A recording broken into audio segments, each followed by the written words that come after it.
judgment, just real talk. This is the Apology Accepted podcast.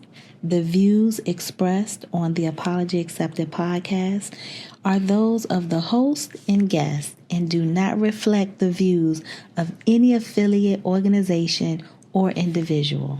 The content is for informational and entertainment purposes only and should not be considered professional advice. For personal, legal, or emotional matters, please consult a qualified professional. By continuing to listen to this podcast, you acknowledge and accept this disclaimer. Hey friends, welcome back to the Apology Accepted podcast, the space where we dive into real conversations about healing, growth, and creating a life we deserve. I am your host, LaTesha Monique, and I am so grateful to have you tune in to this episode. Whether you're tuning in for the first time or you're a returning listener, I'm so glad you're here. This space is for you, friend. In this episode, I'm talking about something so many of us experience but barely discuss, and that's burnout from poor leadership at work.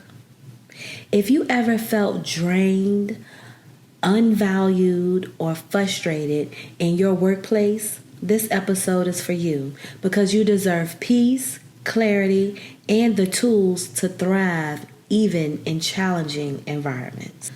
So let's just start off first with the definition of burnout. Google says that burnout is a state of emotional, mental, and physical exhaustion caused by prolonged or excessive stress. That is burnout. Now, how many of us have experienced burnout? Probably most of us. So let's jump right into this episode so we can help clear some things up, get some understanding here. All right. So the first thing I want to tap into is understanding why burnout happens. Burnout isn't just about long hours and heavy workloads. Say what? Nope. Often it comes from a lack of support, unclear expectations, or feeling undervalued. So ask yourself, am I exhausted because of the work itself or because of the environment and leadership around me? See, recognizing the root cause is critical. It is very critical because it helps you respond intentionally instead of just pushing through fatigue and frustrated. We have to be able to identify when it is too much. So we're able to say, you know what? I can't get to this right now. I'll get to that later. I'll get to that tomorrow. I'll get to that the next day. Whatever. Instead of feeling so overwhelmed in frustration that you are literally just pushing yourself to just do the task so it can be complete, so you can take your pen and cross out this task on your to-do list. But my question then is, how accurate is the work that you're putting in? What are we doing this for? Because if you are just checking off tasks, then what does the quality of work look like? Because at some point, the quality of work is going to be affected by your burnout. And if you don't believe me, just look at your work. If you know you've had moments let's just say the beginning of the month, because we are already at the end. So the beginning of the month, you have moments of burnout. Go back and look at some of your work. And I'm just going to say, I'm going to use me for example. This week, I had more than usual files on my desk. And why? Because they just wasn't, it just wasn't right. They just were not right. And normally I am able to be very organized in my time and how I work, how I like to do things in my own process. So I learned the job. It's like, oh, okay, this is what I have to do. Okay, great.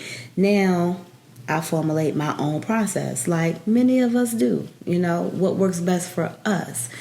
And so what I noticed, and this was Friday, as I was just, trying to keep myself like together. I'm like, wow, I got all these files. Like, why are these files still on my desk? And it's because it was lacking. It was lacking my normal professionalism.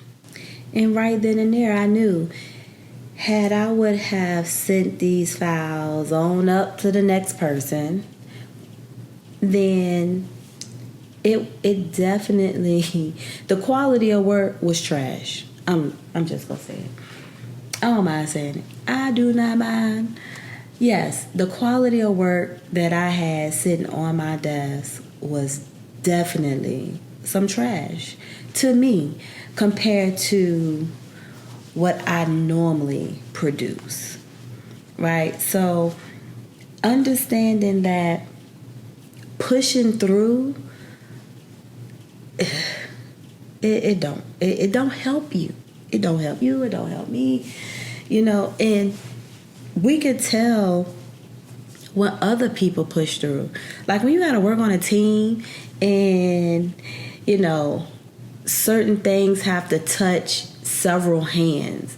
Like once, I know for a fact that had I would have been the person on the receiving end getting the files that I had on my desk at any time in the week before Friday, because I fixed everything on Friday. But any time before Friday, I would have been like, now what is this? This is some garbage. I would have been like, you know what? They definitely having a bad day. I don't. And I definitely guilty. I judge people off that. I do. Because if I know that you give solid work and then I notice that maybe one mistake here, one missed I there, one miss cross your T here. Okay. But then it's happening day 2, day 3. Now I gotta say, hey, you all right? What's wrong? Because, girl, this ain't your work right here. This is not your work right here. So what's happening? What is going on? And that's just me being who I am. However, not everyone is like that. Not everyone will pick up on when you are just pushing through. Not everybody will pick up on that. So asking yourself, because only you know. You know you. So asking yourself, okay, am I exhausted because of the work itself? Is the work itself, so hard, heavy, much, whatever, that it is causing me to feel this frustration? Or is it because the environment and leadership that's around me? Because with all of this frustration, I can't get no assistance. Or I can't even get someone to hear me say, hey, I need help over here, so I'm drowning. I'm drowning in tasks, and everybody else is just walking past me, watching me drown. And then boom, it's time to get off. And so that's why I say burnout isn't just about long hours, because I leave on time. If you leave on time, you ain't working long hours. If you get off at 5, you leave at 5, you ain't working long hour. And here's the thing, you are not alone. Like you are not the only one that's probably on your team or, in your area that is or may feel like they're drowning. And so that brings me to my next point of the emotional impact of poor leadership. Because why? Now let me tell you something. If the whole team feel like they are drowning, yeah, this is a leadership issue. Okay? This is not even about us anymore, us folks that's not in leadership. Okay? This is definitely somebody need to be given the bug eye to leadership at this point. But nevertheless, when leadership is inconsistent or dismissive, heck, or even toxic, it can make you doubt your own abilities and worth with your own work that you've been doing for years. Like, if you literally know how to do your job with your eyes closed, then you start second guessing your own abilities. That could be a toxic environment. You may feel invisible, unheard, or even guilty for advocating for yourself. Like, you may feel guilty by saying, hey, look, I can't even do all this. Have you ever felt like you could not tell your supervisor, look, I know you gave me 50 things to do, but I'm only be able to do 10.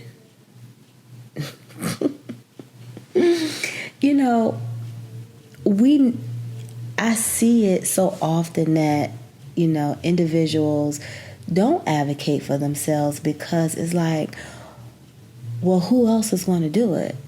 If I don't, who else? And what happens then is that right at that moment, we take on the supervisor's problem because we're trying to figure out, well, who else if not me? When truth of the matter is, that's not for us to think about. See, the supervisor should be thinking about, well, if not them, then who? Right? I don't know. Could be just me. But the feelings that you feel are real. Feeling invisible, feeling guilty about advocating for yourself because, we are definitely living in a world where everybody need their job. Eggs is $40, milk is $35, buying a chicken is $1,000. I don't know. Listen, we need our money, okay? So we not in a position to be like, F this job, I'm out. Nah, we ain't in that position, right? So even though we're not in that position, we still shouldn't be in a position of non-advocating for ourselves inside of the workplace. We shouldn't be in that position either. So now we have to identify where our stressors are coming from. Is it coming from leadership? Externally, all of this, either the workload or the lack of support, or Is this coming from us internally thinking that we have to do all, be all? Right? Because sometimes we put a lot of pressure on ourselves that has nothing to do with management. So we have to really sit down with this thing and understand so we are able to better control this burnout. All right? It is not always somebody else's fault.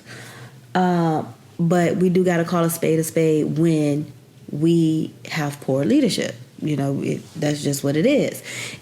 But we also have to then turn around and say, okay, but we cause a lot of stress on ourselves thinking that we got to wear the S on our chest. And we don't. We can do what we can do. And that's all we can do. And that's okay. That is okay to only be able to do what you can do in the 8 hours that you work. It's okay. I promise. So my last point here is strategies to reclaim control. Even in challenging work environments, there are ways to maintain your sense of agency and protect your energy. Because see, all that's good, but we still got to protect our own energy. This can mean setting boundaries, prioritizing tasks, seeking mentorship, or leaning on support networks outside of the workplace. Each day, ask yourself this: what small action can I take today to reduce stress and reclaim my energy up in here? Leadership will not change overnight, so we know that.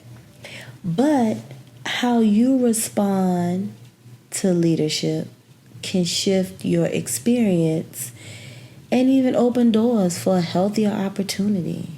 So I want you guys to definitely give it some thought on how can I take to,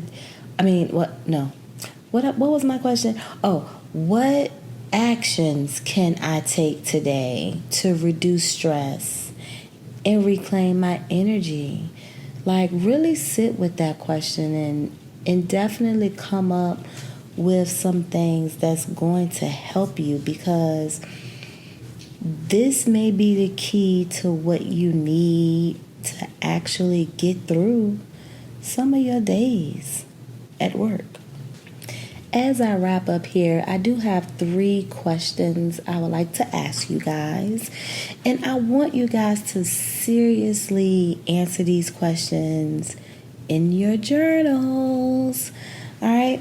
So question number 1, have you ever noticed when your job started affecting your peace outside of the workplace? What were the first signs that something wasn't right? Like, when did you notice you may have had an attitude or some type of frustration while at home about work? Like, what was that? Write it down. Make sure you get your journals out. Write it down. Second question: how do you protect your energy in a work environment that feels draining or toxic? What boundaries have helped you with this? Oh, yeah. Third question: if you could give your younger self one piece of advice about handling difficult managers or workplace stress, what would it be? What advice would you give your younger self? So those are the questions. I definitely want you guys to write them down answer them in your journal so you are able to go back and kind of reflect when you need these moments like this to kind of get you through. Go back and reflect. All right. So now let's talk about some action steps. I want you guys to journal your burnout triggers. Write down the specific moments, tasks, or interactions that drain you the most at work. I want you to write them down, because writing them down, then you'll be able to see them and you'll know what your triggers are. So we'll be able to get a better grip on how to control them before it get really bad, Another thing is, another action step is set one boundary this week. Only one. Not too bad, right? One boundary this week. Pick one thing you can say no to, or one task you can delegate to protect your energy. Okay? One thing. All right? Our next action step would be identify your support system. Make a list of the people or resources that can support you while at work. Like, who are your coworkers that you can be like, you know what, hey, I need help with this. Can you help me? We need these people. We need these people because we need the help, right? But we need to know who these people are, so when we are feeling heavy in our workload, we know who we can go to. Let's not wait till the last minute to try to identify individuals that can help us at work. Identify your work support system right now, starting Monday. Identify them. All right? Next action step, reflect on your wins. At the end of the week, I want you guys to write down 3 moments where you successfully protected your energy and responded differently to poor leadership. 3 moments. All right? Next action step, plan your next step. Don't get comfortable. Don't get comfortable being in this negative environment, because sometimes people can get comfortable with being in a negative environment where it is now a part of who they are. Like, have you ever worked with somebody and everything was negative? I mean, everything was negative. Let's not get comfortable in that spot. Let's always plan for our next steps. Okay? I want you guys to choose one long-term action for yourself. This could be as simple as updating your resume. This can be something as simple as updating your cover letter. This can be seeking mentorship for the job duties or position in which you're in right now. This can even be creating a self-care routine at work. And I know people be like, self-care routine at work? Like, you want us to go in the bathroom and wash our face self-care? No, that's not what I'm talking about. So, for example, I do have a self-care work routine. And let me share it with y'all. Every day when I go into work, I have to wipe down my area. Like, I cannot start working until I wipe my area down. I don't know. It may be because I do it at home. I don't know. It's just nails a part of my self-care. Like, I feel so much better after I wipe down, and then I sit down and be like, all right, let me see what I have to do today. I feel better. I do. Now, I'm not saying you have to do that, but I do. I wipe down my area. That includes my monitor, laptop, mouse. I definitely wipe down my mouse. Oh my God. Keyboard, chair. Yeah. And I did have a coworker say, why do you do this every day? You know, people come in here and wipe down. And I do. In the end, you know, they do a fantastic job. But it's just my thing. It's a part of my work self-care routine. So that's an option, you know, to plan for your next step. Creating a self-care work routine. Even if you identify before leaving work what you have to do the next day. Because that's another thing I do. I sit and I be like, okay, so what I got to do tomorrow? You know, so I already know coming in what my morning look like, if it's heavy, if it's not. You know, so those are just some ideas that you guys can try. But definitely start these action steps. Woo. Workplace burnout and poor leadership are real challenges, but they do not define you or your potential. You have the right to protect your energy, set boundaries, and prioritize your mental and emotional well-being. Sometimes survival means speaking up, and sometimes it means stepping away. Both are valid ways to protect your peace. Remember, you cannot control the leadership around you, but you can control how you show up for yourself. And tuning in to the Apology Accepted podcast today, you have definitely shown up for yourself. So thank you for tuning in.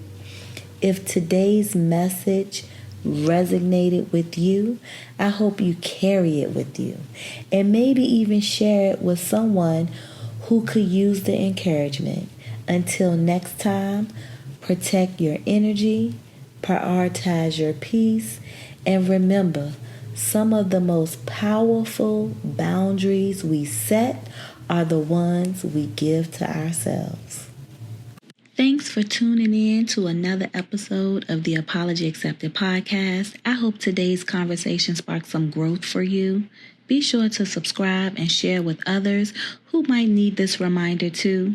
Until next time, you all, remember, healing starts with a simple apology. Take care.